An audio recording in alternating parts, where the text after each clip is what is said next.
So I would suggest we start. Yeah, welcome back from the lunch break. I hope you enjoyed your meal. Welcome to the Ipv6 First Stop Security in Virtualized Environments presentation from myself. I'm Christopher. Who am I? I'm a more or less networking geek working as a security researcher for ENW. Yeah, mainly involved in Ipv6 since a couple of years, not as long as Enno. When Enno started digging around with Ipv6, I had other interests than Ipv6 in this case. So what I'm talking about, as the name implies, Ipv6 first stop security mechanisms in virtualized environments, or concrete in available on virtual switches on different hypervisor platforms. For the overall agenda, we will first start with a short introduction. Okay, what is Ipv6 first stop security about? Then I will show you our lab setup, which we had for the different tests we did. I will lay out the test cases which we done with the different virtual switches which we used. Then, of course, the results, and at the end of the day, the conclusions. Just to avoid confusion, there is a slight hiccup with the agenda on the door. So this presentation is now planned for 90 minutes. And the securing service provider talk is after the break in the afternoon, 45 minutes.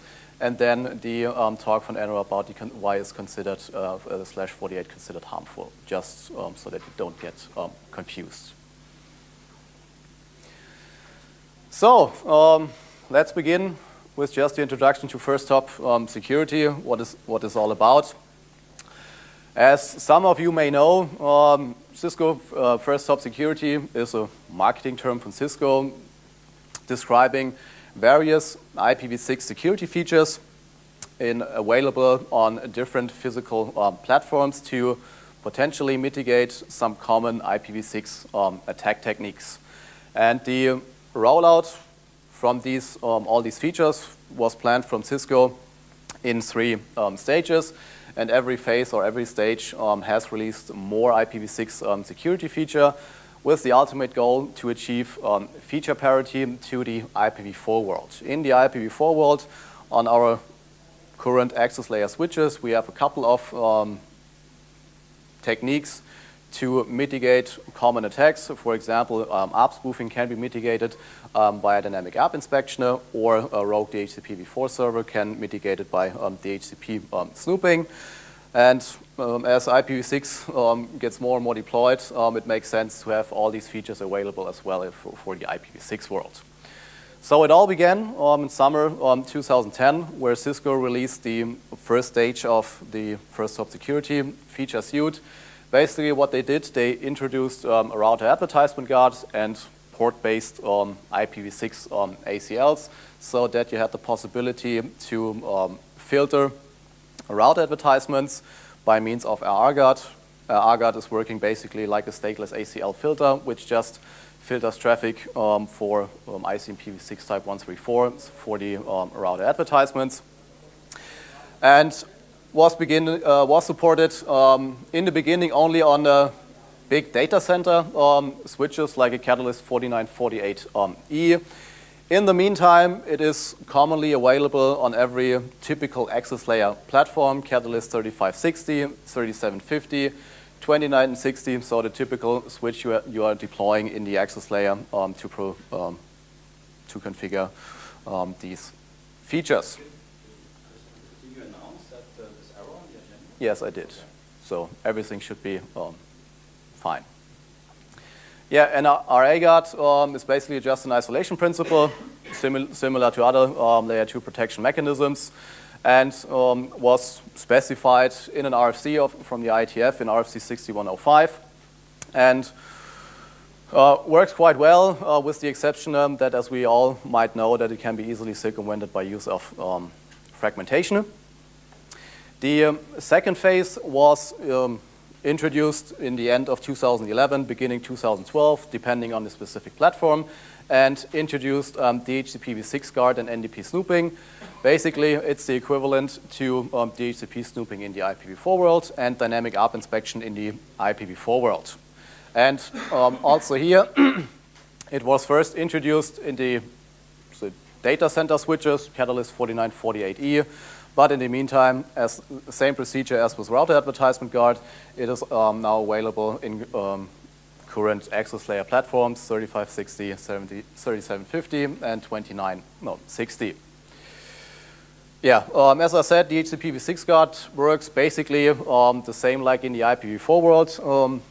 You have the possibility to configure it on a port-by-port basis, and what it does is just when it receives a DHCP server or Dhcpv6 server packet on a given interface where the Dhcpv6 Guard is configured, it will just drop the packet. So in order to circumvent or in order to mitigate that some malicious or unintentional system is handing out IPv6 addresses or other configuration information to your legitimate clients.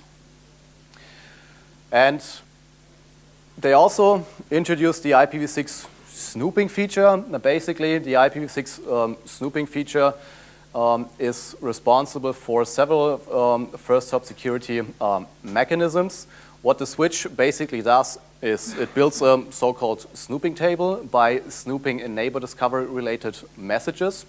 On a given target, you can activate this IPv6 snooping on a complete VLAN or on an interface, and it redirects the NDP and DHCP traffic to, at least according to the documentation, to a switch integrated security module where this database or this binding table is stored, where you have the association between an IPv6 address and a MAC address.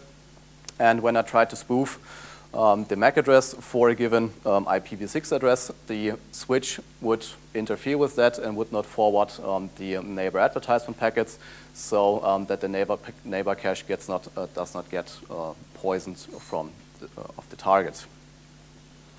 And this is the basis is the IPv6 snooping feature and realized by the IPv6 inspection feature, which was integrated in phase 2. And as I said, learns and secures the bindings for addresses in the neighbor table and builds a so-called trusting binding table database based on the IPv6 snooping feature. And all neighbor discovery related messages that do not have a valid binding are dropped. And a message is considered valid if the association between MAC address and IPv6 address is verifiable. So when the switch has exactly these entries in this neighbor security database or binding table, and if the MAC is correct to the IPv6 address, then the packets get forwarded or the neighbor discovery message. Otherwise, it will get just dropped from the switch. Just as a quick overview for you, as you can see, in the meantime, there's quite a good support based on the specific hardware platform and the specific iOS device in regards to the several first-hop security features. We have RA Guard, IPv6 snooping, and so on and so forth, where you can see, okay, which iOS version do I actually need to have this kind of feature when I want to implement it in my access layer. So, I mean, in the meantime, we have a, I would call it, more or less mature state of these first-hop security features on physical switches. But as more and more systems get virtualized in terms of private cloud environments, yeah, sorry for the buzzword, but it will get more prevalent in the near future to have those features also in the virtualized environment. And this was the reason for for this presentation, just to get an idea, okay, as of today, how is the support in regards to these first-hop security features on virtual switches deployed in common hypervisor platforms? Because the physical switch is your first line of defense, and this first line of defense is now moving from the physical world to the virtual world, where the virtual machines are not directly connected to a physical switch. They are first connected to a virtual switch residing in the hypervisor, and of course the hypervisor has an uplink to the physical world to provide the outside connectivity from these to these virtual machines. So but that's just enough for the quick introduction to the First Stop Security suite. Now, let's get to the hypervisor lab setup. So we had 3 different types of hypervisors. We had a Windows Server 2012 R2 Hyper-V hypervisor. We had a VMware ESXi 5.5, and we had a KVM, which runs the Open vSwitch. And on the Windows Server 2012, we have used the integrated Hyper-V vSwitch. On the ESX environment, we used the Cisco Nexus 1000V. And on the KVM, we used the Open vSwitch to do our testing. So for the test setup, we had 3 different virtual machines deployed on each hypervisor. 2 legitimate clients, 1 Windows 7 client, 1 Windows 8 client, and the malicious attacker with the Kali Linux distribution. And they all were connected to the same vSwitch and were layer 2 adjacent. So they had the same prefix and were residing on the same VLAN. Here just a graphical overview. As you can see here, we have our 3 hypervisors, the virtual switch with our virtual machines. These virtual machines were connected to the switch, which of course then had an uplink to the outside world to communicate with the internet or with other systems residing here in the physical world. And that's for all 3 hypervisor, as I said, Hyper-V, ESXi, and KVM. So let's start with the Hyper-V vSwitch, the standard vSwitch integrated in the Hyper-V hypervisor in the Windows Server 2012 operating system. Interestingly, as I read the documentation, the Hyper-V vSwitch supports out-of-the-box 2 first-stop security features, namely router advertisement guard and Dhcpv6 Snooping or Dhcpv6 Guard. And since Server 2012, they also added the support for extended or stateful Ipv6 ACLs, so that you have the possibility to filter traffic going to a virtual machine. But it's a little bit unfortunate because you do not have any GUI element to configure these ACLs. You have to configure them via PowerShell, so you have to know what you have configured. And there's no real indication whether there's something configured or not. You have to use specific PowerShell commands to see, okay, which ACLs are applied to a specific virtual machine. Maybe this will get changed in the future, I don't know, but as of right now, you have to rely on PowerShell to configure these extended ACLs. So looking at the properties of the virtual switch, we can see here that we have a couple of features we can configure. We can see here we have Dhcp Guard, which basically means Dhcpv6 Guard. I don't know why they forgot the V6, or maybe it's protocol agnostic, so that it works for IPv4 as well as for IPv6. And we have here our router guard, which is basically RGuard implemented here on this vSwitch. And it's pretty simple. As you can see, you just have to click the checkbox, apply the settings, and then these features are enabled for this specific virtual machine. Here in this case, it was for demonstration purposes, the Windows 8 machine, but typically when you are using a virtualized environment based on Hyper-V in 2012, you generally want to activate those features for every virtual machine because you do not want that any virtual machine can start to send router advertisements and maybe tamper with your production IPv6 configuration on your clients.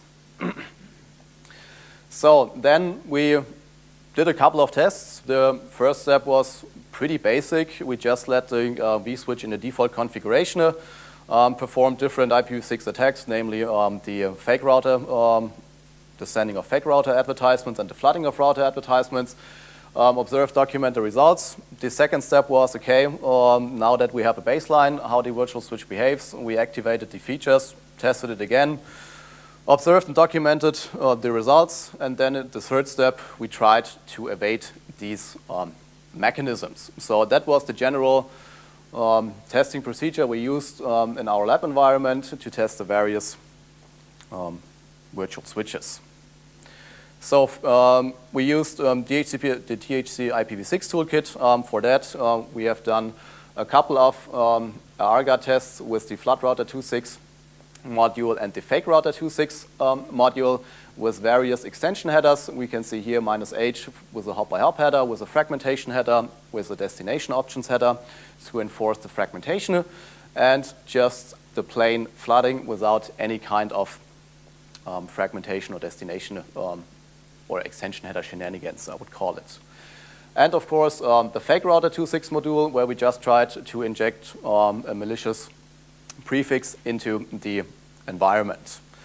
And for the Dhcpv6 Guard test, we used another tool from the toolkit, fake DHCP server 6, where we tried to send Dhcpv6 server packets to the virtual machines to see, okay, do they configure an address from the space or not, just to make sure whether or not the feature is working as soon as we configured it or activated it.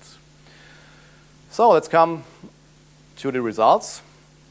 It was quite an interesting scenario, because in the first tests, where we just had the plain vSwitch without any additional mechanisms configured, we had some unexpected results. The just basic flooding of router advertisement, just with flood router 2.6 and specifying the interface, did not yield any results.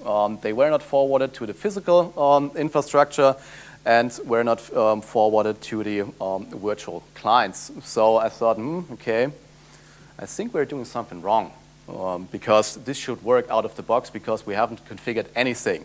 Well, so I started to debug this a little bit, and as I found out, interestingly, there seems to be a bug in the flood router 2.6 module from Mark, because after some digging, I found out, okay, the source MAC address the tool is using when he is flooding the router advertisements is set to all zeros. So it should normally just use the MAC address of the interface over which the router advertisements get flooded, but it did not, for whatever reason.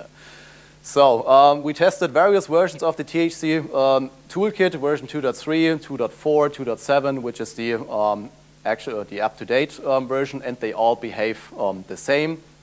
And I even tried to enable the MAC address spoofing on the vSwitch, which basically allows the virtual machine to use another MAC address besides the MAC address configured on the interface, on the virtual interface.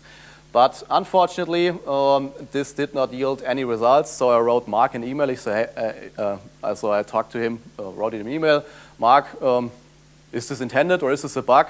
And he replied, sounds like a bug. So, and my assumption here is that the virtual switch is just discarding these packets because he is seeing the source MAC address with all zeros as invalid, and so he just discards the packet regardless of the content. But this is just my assumptions. The interesting part is this does only happen when you're using a plain flood router 2.6. As soon as you are using an hop-by-hop header or a destination option header, the tool is using the correct MAC address of the interface. So it only happens when you're using the flood router 2.6 module without any extension header. So it was a bug we had to work around. Luckily, and a big thank you to Antonius, who was so kind and coded us the desired functionality in a couple of hours into Chiron, so that we can proceed with our test. I mean, we could still have done it with Dhcpv, but having more features in Chiron is always a good thing. Thank you, Antonius, for coding this in a couple of hours so that we can proceed with our tests. So this is a list of Chiron command line parameters we used for our tests. We won't get into detail what all these knobs will do. These are just for your reference. On the other track is the current workshop.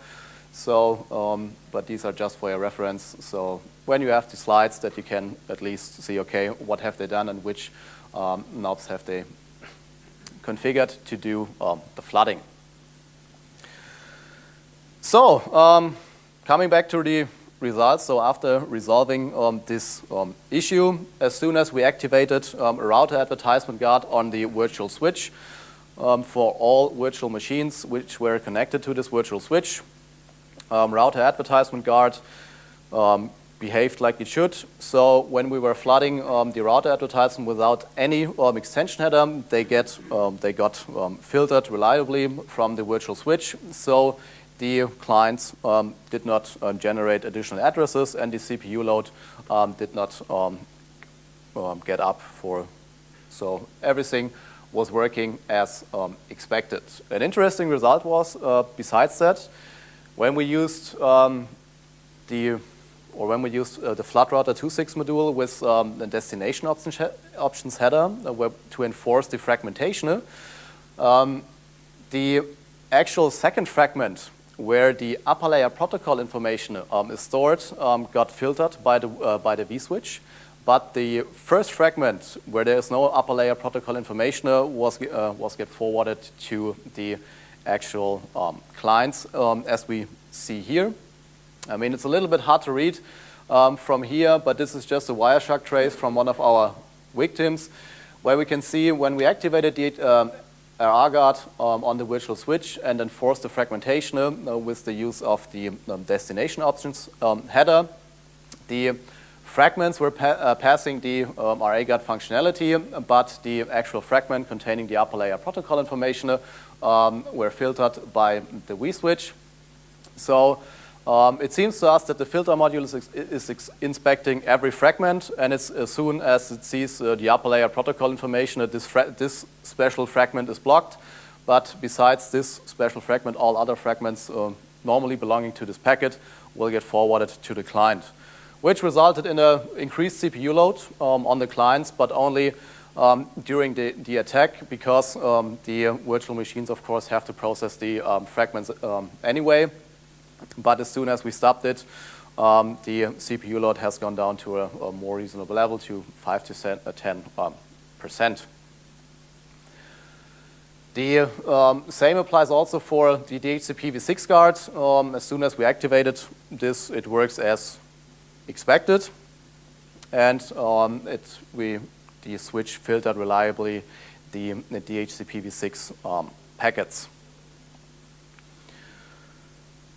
So, coming to the Nexus 1000V, this is, at least for me personally, an interesting one, seeing that Cisco is more or less the leader in regards to first-hop security features on physical switches. I was curious, okay, how about the support on the virtual switch from Cisco? After digging in the documentation and Googling around, I unfortunately found out that they do not support any first-hop security feature at all. The only thing they do support is Ipv6 ACLs in a more or less basic manner. Inside these ACLs, you do not even have the possibility to filter based on an extension header, so you just have basic Ipv6 filtering, stateless filtering capabilities. But before going deeper into that, this is just the setup. Just for you guys who did not work with the Cisco Nexus 1000V before, actually there are two parts to make this virtual switch working.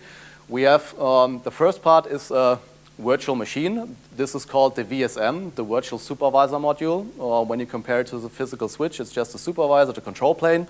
And you have to install, for every hypervisor, you have to install a dedicated VEM module, virtual Ethernet module, which you can compare to an actual line card when you compare it to a physical chassis switch.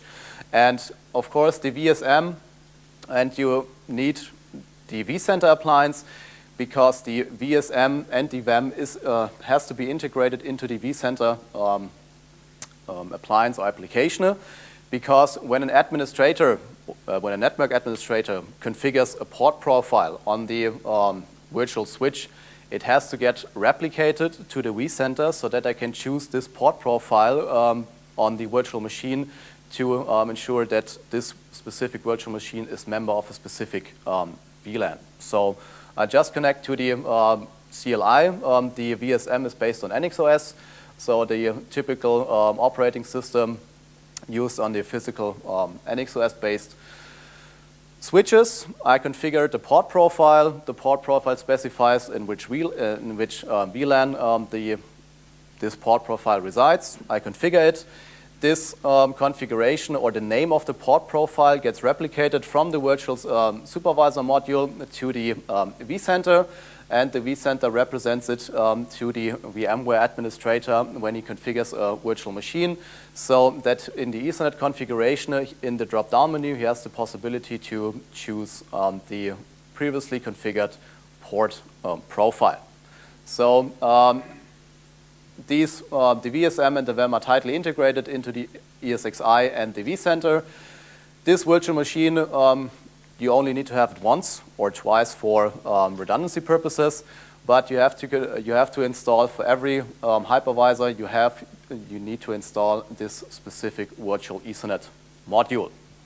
And the virtual Ethernet module is basically the feature which is doing all the work. And the VSM is just a control plane. It instructs the VEM what it has to do with given packets. When the VSM is not available, that's not that big of an issue. The virtual switch still forwards the packets. The only restriction is you can't do any configuration changes until the virtual machine is running again. But the virtual switch is still forwarding the frames.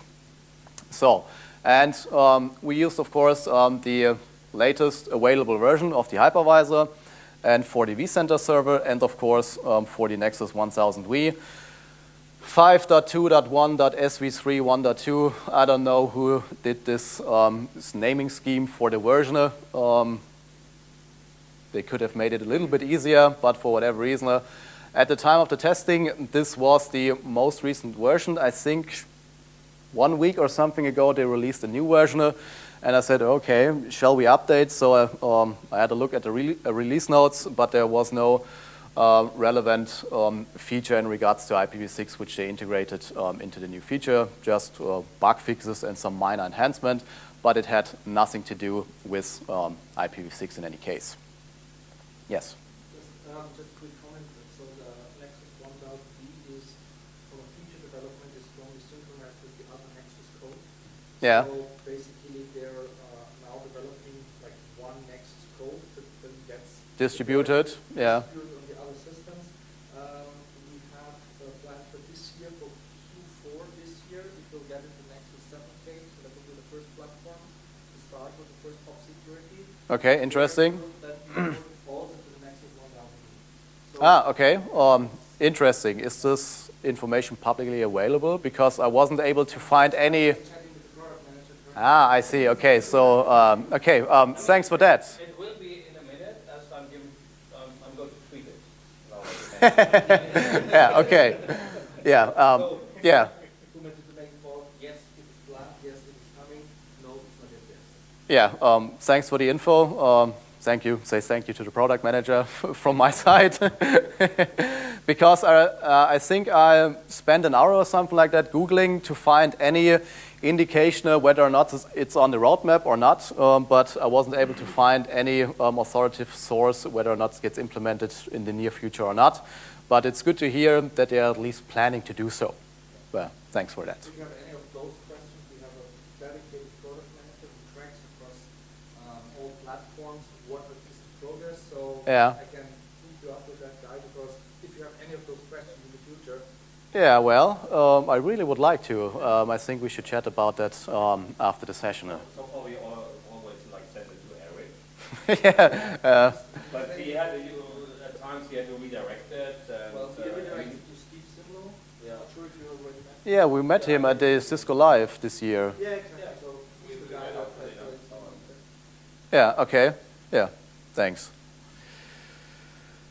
Yeah, as I've said, unfortunately, no, as of now, but this will change in the future, as we know now. No first hop security features available on the Nexus 1000V. The only option, as I already told you, is filtering based on port-based ACLs.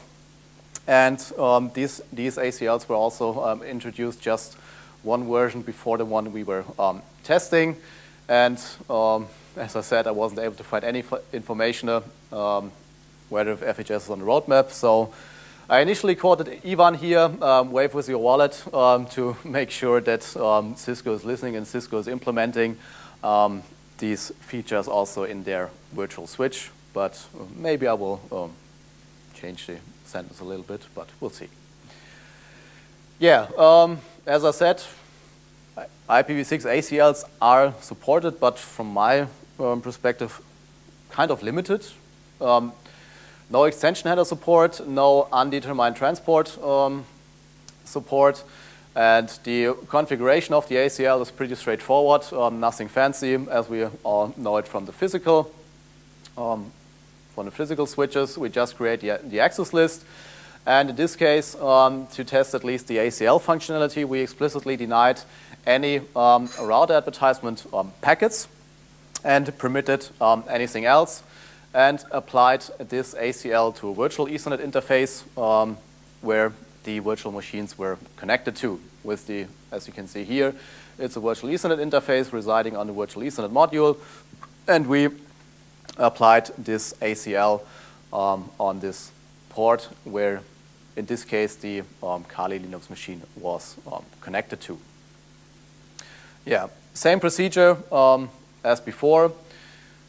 We had first step, default configuration. Second step, activate configure the feature. In this case, only IPv6 based ACLs. And then, of course, the third step, are we able in any somehow to evade those this ACL. So coming back to the results for the Nexus. So with the ACL applied to the virtual interface, the basic attack without any extension header was blocked reliably from the ACL, and we weren't able to evade it with the extension header, as it's the same case as with the Hyper-V. The second fragment with the upper layer protocol information was just get blocked, so it just did not inspect the first fragment, but also the second fragment where the actual upper layer protocol information were stored. What we encountered was a little bit of an increased CPU load during the attack on the actual hypervisor, so on the ESXi. So with the plain flooding, it causes 13% CPU load, which is not that much with one attacking machine. And as soon as we are using fragmentation with the destination options header, it causes a CPU load of 34% just with one attacking machine. So it could potentially result in a DOS from the hypervisor perspective when you have more than one malicious virtual machine running those kinds of attacks. Yeah, as you can see here, the difference in the CPU load. So coming to the Open vSwitch. So we used KVM virtual machine on an Ubuntu and the Open vSwitch version 2.3.1, and version 2.3.1 is based on OpenFlow. The Open vSwitch is using OpenFlow for installing forwarding entries inside the forwarding plane of the actual virtual switch. And we have here our virtual machines with our virtual NIC, which is represented as a TAP device. We have our Open vSwitch, and then it gets bridged to the physical NIC of the hypervisor, and then bridged to the physical switch. Yeah, unfortunately for the Open vSwitch, there are no IPv6 first hop security features available. and I was not able to get any indication or information of whether or not these features are planned to be implemented soon. And the only thing what you can do is you can apply more or less or kind of IPv6 ACLs based on the flow entries, as the Open switch is using OpenFlow, which is a low-level protocol to directly install forwarding entries in the forwarding plane of a switch, not only a virtual switch, but it can also be done for a physical switch as long as the switch supports it. And Open vSwitch heavily relies on OpenFlow. Open vSwitch has some components. We have our OVS vSwitchD, which is the vSwitch daemon, more or less the core component. We have the kernel module, which is handling, of course, all the switching of the packets.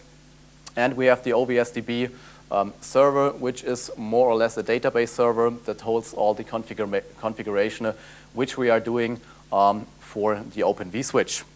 And then as an optional component, you can have a so-called control cluster or an OpenFlow controller, so a centralized configuration orchestration tool to configure the forwarding of flow entries, which then get installed into the kernel module, which is running on the hypervisor. Yeah, same testing procedure. We first did it without any additional configuration. Then second step, we configured the IPv6 flow entries. And then the third step, we tried to evade the configuration.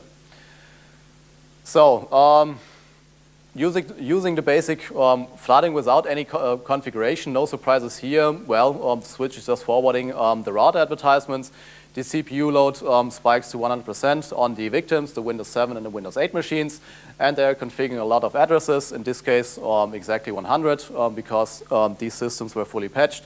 And when you attended the basic workshop yesterday, I told you about the Microsoft IPv6 readiness update, which they released at the end of 2012 to address the kernel exhaustion memory issue by restricting the maximum amount of IPv6 address on any given interface to 100.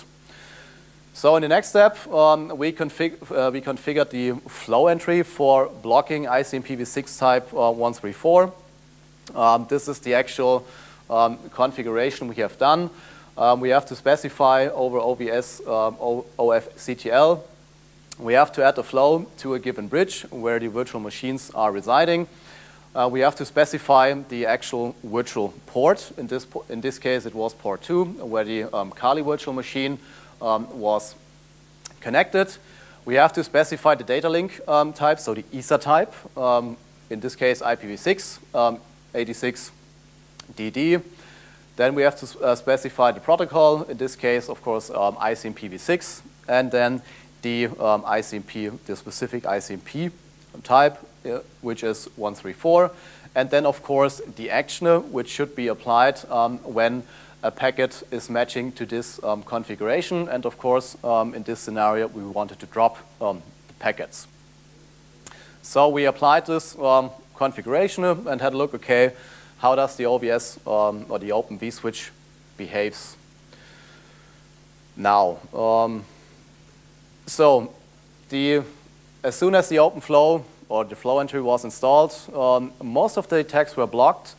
But as soon as we were using fragmentation, either by using the FlatRouter 6 FlatRouter 2.6 module with a large destination options header, or using Chiron, we were able to circumvent the ACL, and not only the first fragment, but also the second fragment where the upper layer protocol information is stored. So this means with the use of fragmentation, we were able to evade the disconfigured OpenFlow or this IPv6 ACL. And as you can see here, in the Wireshark trace, we see here the white ones are the fragments, and the colored one are the ICMP or the router advertisements, which the client reassembled. And as we can see during the attack, the CPU load spiked again to 100%. And issuing an ipconfig command on the command line, it's a little bit hard to see, but you get the idea that the system has quite a lot of IPv6 addresses configured on the interface. So we thought to ourselves, well, is there any possibility to prevent the fragmentation? And fortunately, there is a configuration knob which you can specify in this flow entry to say, okay, we please drop all fragments. And this here is the configuration knob. It's just, the name is ipfrag. I first thought, okay, does it only apply to IPv4 fragments? But at least to the documentation, this configuration knob is protocol agnostic. So at least to the documentation, it should apply to IPv4 as well as IPv6. So, and after configuring the ACL to block the fragmentation, we were still able to pass some fragments, but the victim did not create any address or gateway just because the fragment where the upper layer protocol information were stored got dropped. But as we can see here, still, even though we said we do not want any fragmentation or any fragments, these fragments still get through to the actual victims, but only the fragments and not the fragment with the upper layer protocol information. So as we see, no additional IP addresses and no spike in the actual CPU usage.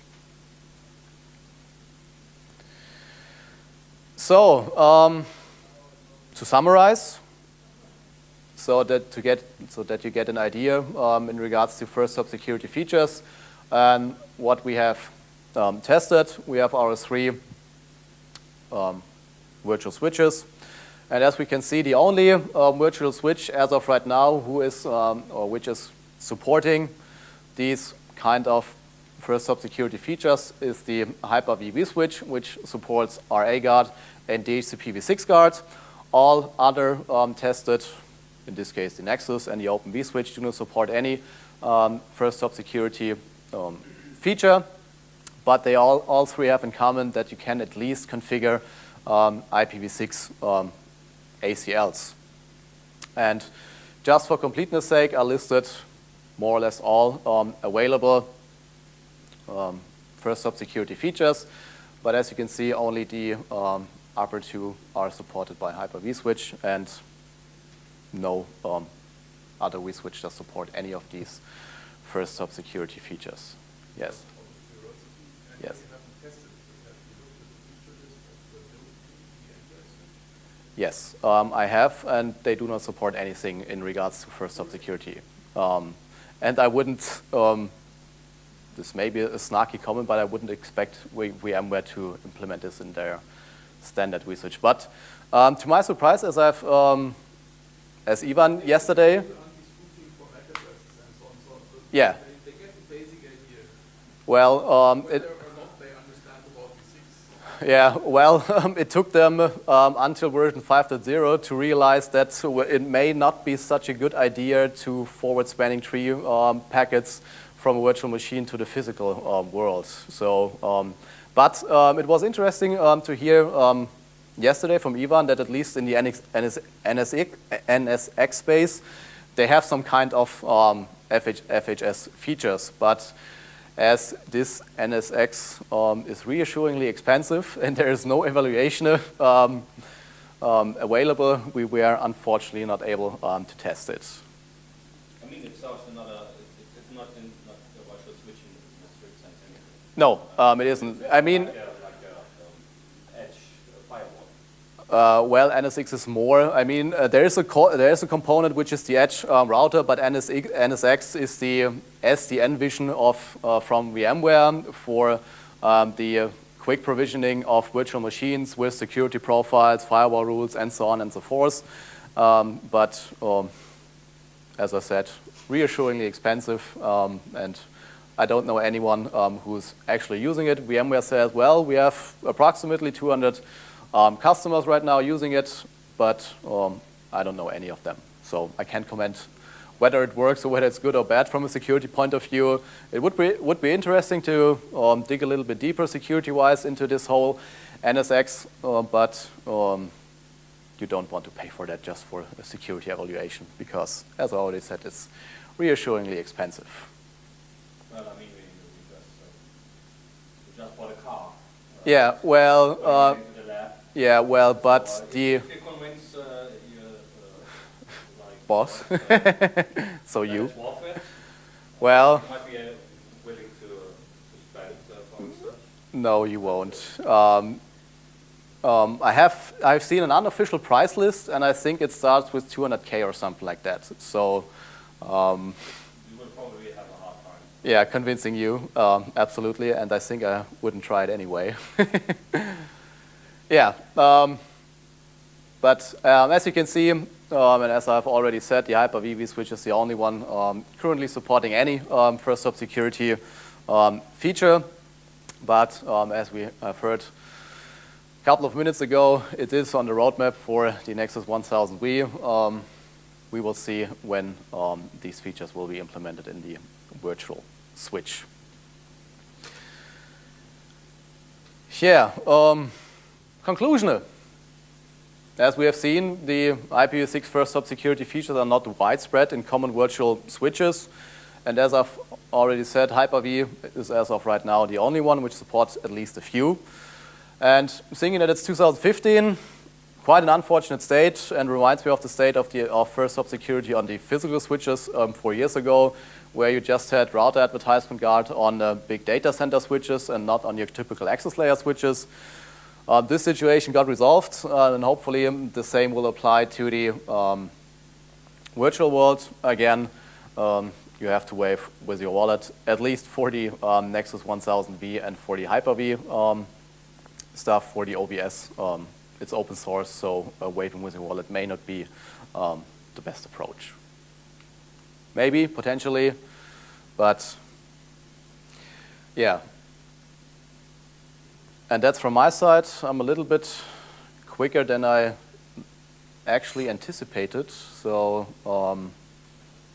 so we have enough time and room for questioner. The other break was shortened by me, so you made up. Yeah. Okay. So, yeah. Well,